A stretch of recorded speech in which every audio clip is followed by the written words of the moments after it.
Magnus be on top. I want to praise Gukesh though, he looks so focused, and we're off. It's a king's pawn opening. Magnus, does he know that he starts the game with 7 minutes? He's just adjusting his pieces, losing valuable seconds here, and he eventually plays e5. What will we see? Earlier we saw an Italian game, and it's a repeat of the classical game, the classical clash between these two. Magnus happy with his opening there, seemingly. Judith, are you surprised to see Magnus repeat? We thought he was in trouble a bit earlier on in the classical. Well, I think the troubles he had, he did not consider necessarily that it was so serious, and probably he discovered how he is going to be deviating in this position. Okay, and Magnus has deviated indeed. He's pushed his pawn to a6 and dropped back with his dark squared bishop, and this is where surely the importance of having seconds on site to do the homework, to do the preparation, is invaluable. It's priceless. Clearly Magnus has had someone helping him, and he's gone to check this opening, and okay, finally black castles. It's very different from earlier though.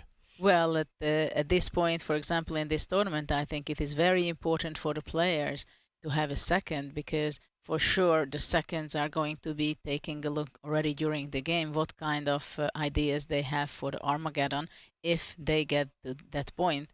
And of course Magnus has his second over here, so that is a lot of help, I think, mentally also, that you get an advice and then you're on your own, but still you have someone who checked it and gives the proper advice.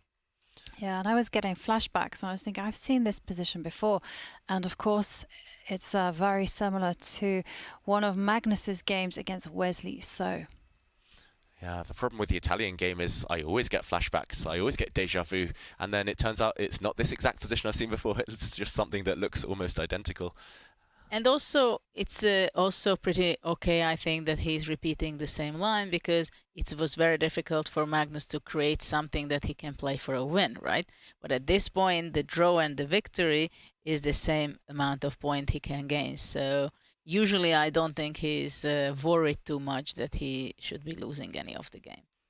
Yeah, when Magnus needs to be solid, he tends to thrive. That is, yeah, going back to basics for him. And we see a knight trade. A set of pawns have left the board as well.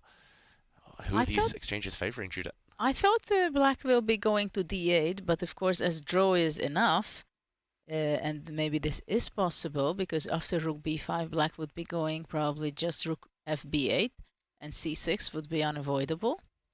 So basically, Magnus just wants to simplify the position, make it easy, draw the game. Yeah, he looks a massive favourite to do that. And I think Gukesh has missed a trick here. I think he just assumed he could take this pawn, because the other option is just to trade the rooks off, and black has no problems at all there. If anyone's better, it's going to be black with the open file if you take this rook now. The question is, I have a crazy idea. Can white go rook b5, rook fb8, d4, and then on c6 somehow d takes e5 or rook e5, sacrificing, giving up an exchange with interesting circumstances. Wow, let's jump in. This could be a potentially key moment. If Gukesh doesn't get ambitious, doesn't gamble right now, he might never get a chance in this Armageddon. Rook takes b5, Judith. And he's taken. And he's taken. We're expecting rook here, threatening a discovered attack. Bishop takes f2 check is a threat, winning the white rook next move. So you want to block the bishop's threat.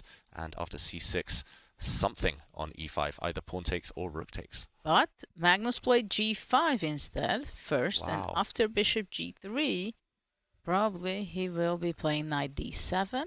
That maybe knight d7 can be strong. Knight d7 threatening to trap this rook next and move. also defending the e5 pawn. This looks strong. This white rook now trapped. And it's happened. On the board.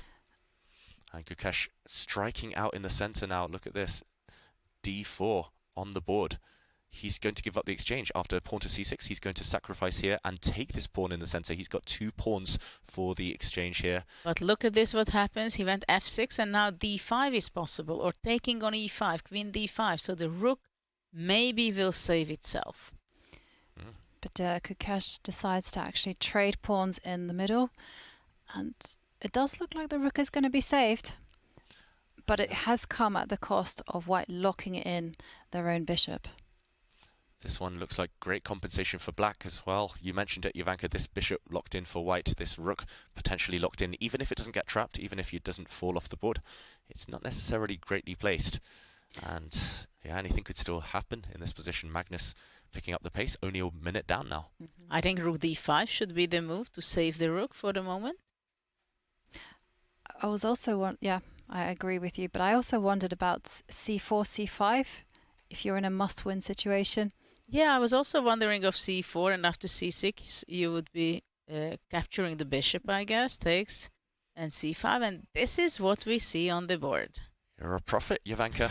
It's happening. Gukesh needs to gamble, and he's ready to give up material in order to do so.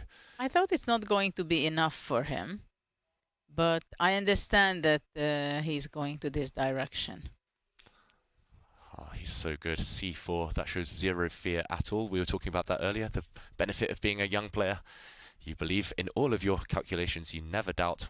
You never think about what could go wrong. And Magnus looking away, maybe frustrated that his young opponent is going straight for him, not backing down.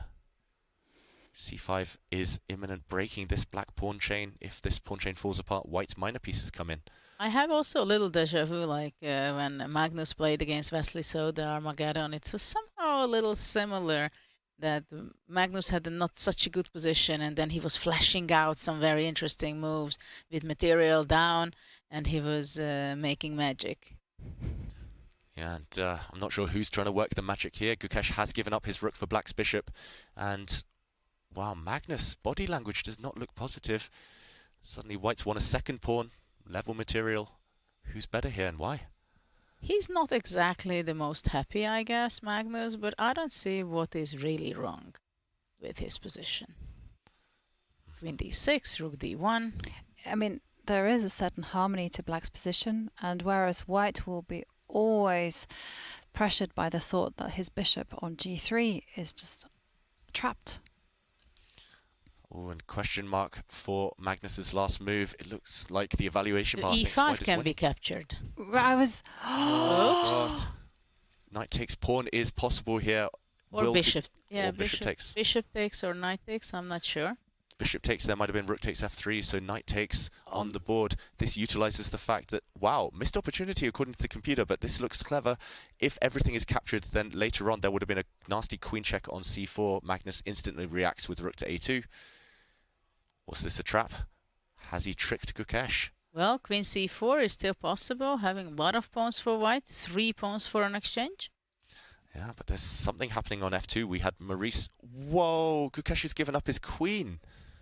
Whoa. Wow. Bishop for queen now. Or maybe... Very uncomfortable position for black. Wow, what a game. Knight c5, e5, e6. Brilliant play by the youngster. This pawn is running. Both of white's pawns are running. This is scary for Magnus. Black's queen alone cannot fight the whole white army. Magnus needs something. He's sacrificing a queen for a bishop and a knight. Unbelievable. I don't think it would have even entered my radar. And what happened with this g3 bad bishop, right? It's just protecting the amazing d6 boss pawn. Supporting this pawn, defending f2. This bishop's holding everything together for white. And bang, bang. Just 2 more moves. If white gets the pawn to e6, it's game over. Very frustrating and very difficult position to play it with black. I guess Magnus is going to be pinning his hopes on establishing a blockade on the light squares. And what's happening now? Magnus threatening the white rook. There are back rank problems for Gukesh right now. He needs to take a timeout, maybe improve the white rook. a1. Okay. f3, what a nice move. Protecting it with the bishop. White's bishop doing all of the work in this game. And what can Magnus do now? The black rook is stuck. There are all sorts of threats. White's e-pawn, in some cases, can advance. At the same time, I'm not sure about this f3. With rook a8, rook a2, there is a target on g2 as a counter-attack. Counterplay, potentially. It takes a while, though. Does black have that time? The white pawns look so scary. White is threatening in some lines to just drop the white knight back as well. Gain time against that black queen. And then the pawns will roll. Key moment. What a game. I do like that comment. We need more games like this. I wholeheartedly agree. I mean, fire on the board. Magnus now ticking close to 2 minutes on the clock. Whereas for Gukesh, 5 minutes, and Magnus grabbing the pawn. So big question for Gukesh. Can he push the e-pawn to its destination? What a game. I think you have to take a time out, maybe move that white knight out the way first, but either way, not just the speed with which he's playing, just the way he's kind of moves to the pieces. Gukesh, he reminds me of a young Anand from the videos I've seen. Just Can't so e6 confident. be a winning move? Uh, E6, giving up the knight, and e7? and then the black rook moves. The problem is D7. But where do you move? d7 at, let's say, Where do you e8. move it? Then d7.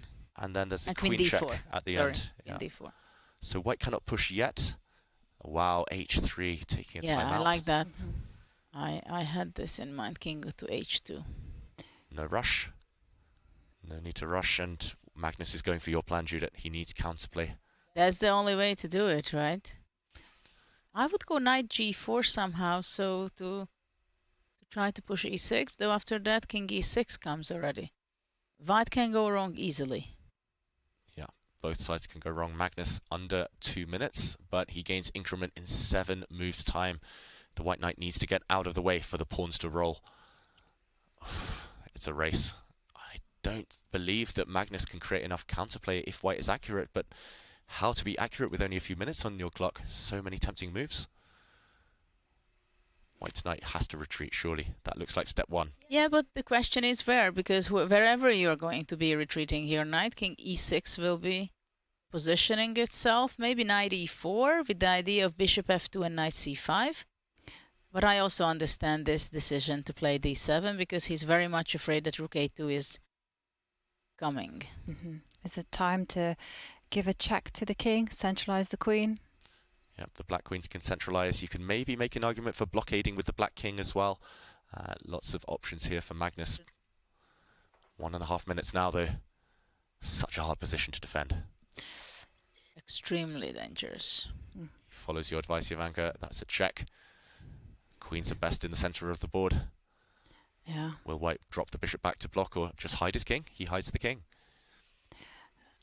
Okay. And the big question is, are the pawns racing down? That's why the king steps forward and blockades the pawn, and Magnus down on time. Just over 1 minute left, and the position is so wild. But right now it seems like black stabilized a little bit because the bishop cannot move because of the e5 might be under attack, and anyway it doesn't have a space.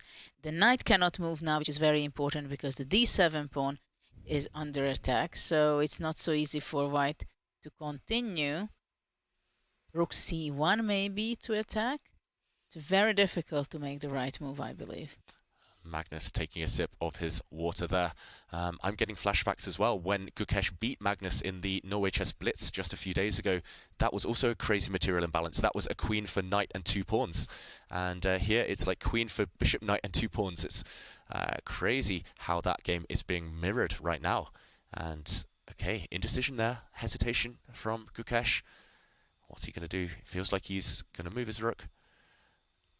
Where to put that piece? Is he going to go attack that black queen? Is he going to slide the rook to c1 as Judith mentioned there? I like the comment in the feature chat. Gukesh is in Tal mode. But Tal finishes things off. That's the difference. How is Gukesh going to finish this game?